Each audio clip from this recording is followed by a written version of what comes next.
नमस्कार,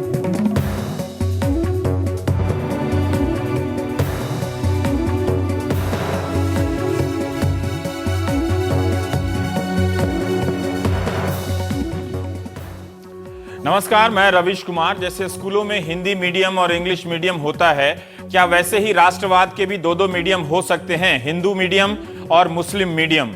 हिंदू राष्ट्रवाद, मुस्लिम राष्ट्रवाद। इंग्लिश मीडियम हमेशा हिंदी मीडियम पर हावी होने का प्रयास करता है। क्या हिंदू राष्ट्रवाद भी ऐसा ही है? ये किसके बरक्स है, किसके बनाम है, किसके खिलाफ है? जब आप खुद को हिंदू राष्ट्रवाद कहते हैं, राष्ट्रवादी कहते हैं, तो भगत सिंह को कैसे देखेंगे जो नास्तिक थे? राष्ट्रवाद के तमाम प्रतीकों में से एक है ये झंडा। ऐसे कुछ प्रतीकों के जरिए हम राष्ट्रवादी भावनाओं को सार्वजनिक जीवन में व्यक्त करने का युद्धाभ्यास यानी ड्रिल करते रहते हैं। हजारों सालों की मानव सभ्यता में राष्ट्रवाद सिर्फ 200 सदी पुरानी अवधारणा है, मगर है शक्तिशाली और जटिल विचार। एक तय भौगोलिक सीमा के भीतर अलग अलग संस्कृतियों में बटे तमाम समुदायों को एक कल्पना से बांध देता है। राष्ट्र बनता है, बना बनाया हुआ नहीं मिलता, बनते बनते टूटता है और बचते बचते कुछ और हो जाता है। 20वीं सदी में ही राष्ट्रवाद का गुब्बारा फट चुका था। युद्ध करने वाले देश एक होने लगे थे। भारत की राजनीति में कई संगठन और कई लोग पिछले 80-90 साल से खुद को हिंदू राष्ट्रवादी कहते हैं। तब से जब भारत में आजादी का आंदोलन चल रहा था, उसमें शामिल लाखों लोग खुद को हिंदू राष्ट्रवादी नहीं कहते थे। हिंदू राष्ट्रवाद की दिक्कत यही है कि उसे भारत की आजादी के आंदोलन से मान्यता नहीं मिली, बल्कि उसकी भागीदारी पर ही सवाल खड़े हो गए। पर यह विचार अभी खत्म नहीं हुआ है, उभरता रहा हिंदी सिनेमा के डबल रोल वाले नायकों के किरदार की तरह। इंटरमिशन, इंटरवल के पहले विकास, इंटरमिशन के बाद हिंदुत्व के रूप में। 21वीं सदी भारतीय राजनीति का एक अधूरा ब्रांड है। जब 20वीं सदी 80 साल की हो गई थी, तब राजीव गांधी ने भारत को 21वीं सदी का सपना बांटा था। अब 21वीं सदी 13 साल की हो गई है, तो नरेंद्र मोदी 21वीं सदी को भारत की सदी बनाना चाहते हैं। 21वीं सदी की रेटिंग दुनिया की कौन सी एजेंसी करती है, उसके पैमाने क्या हैं, ये राजीव गांधी या नरेंद्र मोदी की पार्टी ही बता सकती है। 22वीं सदी का भारत हम अभी नहीं देख पा रहे हैं। ऐसा सपना देखने वाले नेता क्यों और कब मस्जिद का ताला खुलवा देते हैं और क्यों खुद को हिंदू राष्ट्रवादी बताने लगते हैं, आप जानते होंगे। क्या देश का कोई सैनिक यह कह सकता है कि मैं हिंदू राष्ट्रवादी हूं, मैं मुस्लिम राष्ट्रवादी हूं, मैं बौद्ध राष्ट्रवादी हूं, मैं सिख राष्ट्रवादी हूं, मैं ईसाई राष्ट्रवादी हूं? लेकिन नेता ऐसे कह सकते हैं। राष्ट्रवाद की नई बहुरानी 21वीं सदी हमारे सामने है। क्या हम इस पर विचार कर सकते हैं कि राष्ट्रवाद का स्वरूप अब वैसा नहीं है जैसा 19वीं सदी में था? उसी तरह से हिंदुस्तान में हिंदू राष्ट्रवाद का मतलब वह नहीं है जो 1925 में था। बदल गया है या कोई फर्क ही नहीं आया है, जैसा चल रहा है वैसा ही चल रहा है। जैसे हम जानते हैं कि बीसीसीआई राष्ट्रीय या संवैधानिक संस्था नहीं है, फिर भी इसकी क्रिकेट टीम को हम टीम इंडिया कहते हैं। इसकी टीम की जीत को हम भारत की जीत बताते हैं।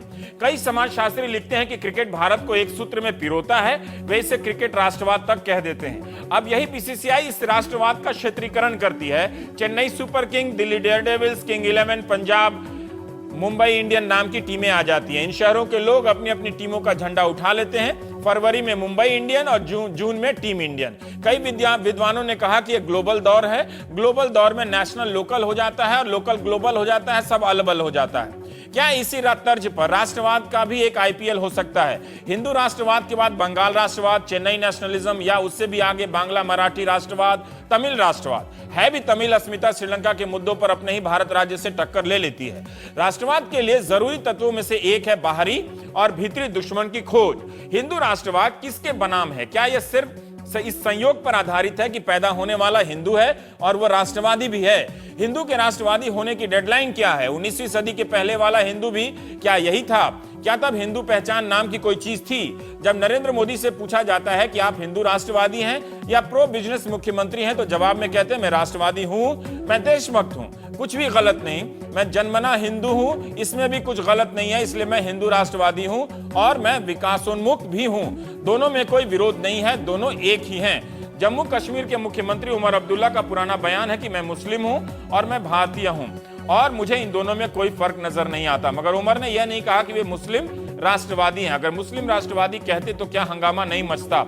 नरेंद्र मोदी हिंदुत्व और विकास को एक ही कहते हैं। क्या एक सामान्य से लगने वाला बयान है कि मैं हिंदू हूं, राष्ट्रवादी भी हूं और इज इक्वल टू हिंदू राष्ट्रवादी हूं? आज से दो वक्ता होंगे, दोनों इसके पक्ष विपक्ष या इसके बीच के मैदान में बोलेंगे। बहुत बातें छूट जाएंगी, टीवी में होता है, लेकिन कोशिश होगी कि आप इस मसले के कुछ पहलुओं को मोटा मोटी समझ सकें। राकेश सिन्हा जी हैं, आप राजनीति शास्त्री हैं, आरएसएस पर आपकी पकड़ है। अभय कुमार दुबे हैं, आप संपादक हैं CSDS के। तो राकेश, पहला 1-2 मिनट 2.5 मिनट आप ही के नाम, हिंदू राष्ट्रवाद क्या है, क्यों है ये? देखिए, ये सवाल जो उठा हिंदू राष्ट्रवाद क्यों है, उसके पहले एक छोटी घटना बताता हूँ, क्योंकि ये सिर्फ राष्ट्रीय स्वयंसेवक संघ की विचारधारा से जुड़ा हुआ पहलू है। डॉक्टर हेडगेवार को एक कॉलोनी का उद्घाटन करने के लिए बुलाया गया। डॉक्टर हेडगेवार आरएसएस के संस्थापक थे। जब जाते समय उन्होंने पूछा इस कॉलोनी का नाम क्या है, तो कहा हिंदू कॉलोनी। कहा मैं उद्घाटन करने नहीं जाऊंगा। इस देश में हिंदू कॉलोनी कैसे हो सकता है? इस देश का चरित्र ही हिंदू है। जब आरएसएस हिंदू राष्ट्रवाद या हिंदू की बात करता है, तो उसके पीछे 2 तर्क हैं कि भारत ही एक ऐसा देश है, जो मेरी जानकारी मेरे अध्ययन से होता है, जहां सभ्यता और राष्ट्र को इंसाइड करता है, ओवरलैपिंग है। क्यों भारत ही ऐसा, क्यों एकमात्र ऐसा देश? बाकी अब जितने सभ्यताएं हैं उससे अनेक राष्ट्रों का जन्म हुआ है।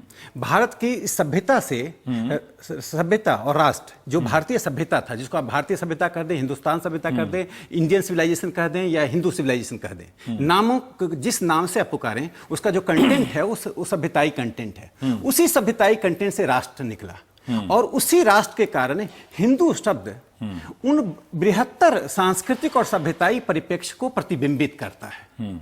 इसी को देखकर संघ ने भारत को हिंदू राष्ट्र एडजेक्टिव के रूप में प्रयोग किया। देखिए, विचारधारा में और कार्यक्रम में अंतर होता है। हिंदू राष्ट्र एक कार्यक्रम, इसका अर्थ है कि संविधान में बदलाव करो, थियोक्रेटिक स्टेट बना दो।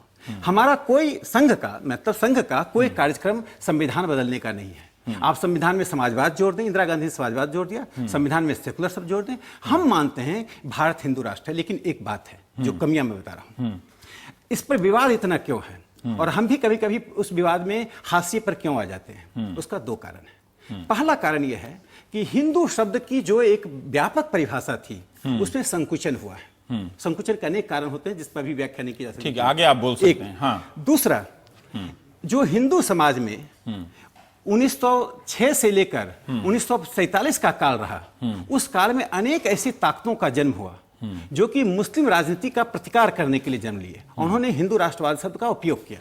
लालचंद पंजाब में हुए, UN मुखर्जी जो सुरेंद्रनाथ मुखर्जी के दामाद थे वो थे, स्वामी श्रद्धानंद थे, इन सबके अपने योगदान थे। लेकिन उन्होंने राजनीतिक संदर्भ में हिंदू राष्ट्रवाद का उपयोग किया कि Hindu is a dying race, Hindu मर रहा है। उसके कारण थे कन्वर्जन हो रहा था, पाकिस्तान का डिमांड हो रहा था।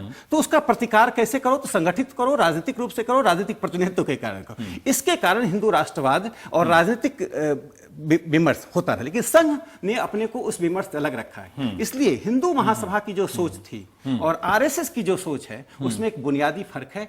और उस फर्क को स्पष्ट नहीं होने का दूसरा जो मैं कारण बताया, एक तो संकुचन। संघ का जो बौद्धिक परिप्रेक्ष्य है, मैं मानता हूं कि 1925 से लेकर आज तक संघ एक एक्शन बेस्ड मूवमेंट बन गया, जो अपने कार्यक्रमों पर बहुत जोर देता, बल देता है। ट्राइबल क्षेत्र में काम करो, यहां काम करो, ठीक है। और आइडियोलॉजिकल जो अनफोल्डमेंट होना चाहिए विचारधारा को, शोध के द्वारा, अपने इतिहास के द्वारा, अपनी व्याख्या के द्वारा, उसमें संघ में कमी रही है। इसको संघ स्वयं अब स्वीकार कर रहा है।